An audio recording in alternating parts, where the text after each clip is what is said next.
আসসালামু আলাইকুম। হ্যালো বন্ধুরা, সবাই কেমন আছেন? আশা করি ভালো আছেন। এখানে আজকে আমার ইফতারি আয়োজন। এখানে আপনারা কারা কারা আমার সাথে ইফতারি করবেন জলদি করে চলে আসেন বন্ধুরা। এই যে এখানে আছে আনার, এখানে আছে তরমুজ, এখানে আছে ভাঙ্গি, এখানে আছে ভরা, এখানে হচ্ছে বারোটা আপেল, এখানে হচ্ছে আমার ভোট, এখানে হচ্ছে শরবত। তো বন্ধুরা, আমার রেসিপি, আমার আজকের এই যে ইফতারি, আপনারা আমার সাথে ইফতারি করবেন, চলে আসেন বন্ধুরা।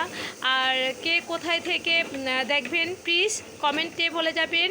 আমি একটা গরিব মানুষ, আমার যেতটুকু আবার সামর্থ্য ছিল অতটুকু আমি আজকে আয়োজন করেছি আমার মা বাবাকে নিয়ে। আমি আলহামদুলিল্লাহ সুখে সুন্দর মতন খাইতেছি।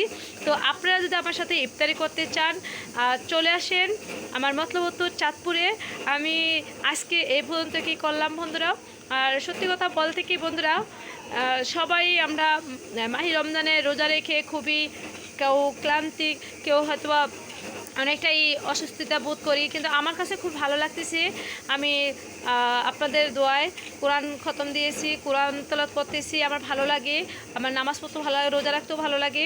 তো সকল বন্ধুদের বলতেছি সবাই ভালো থাকবেন, সুস্থ থাকবেন, আসেন সবাই একসাথে ইফতারি করি। সবাইকে রমজান মোবারক, আল্লাহ হাফিজ, বাই।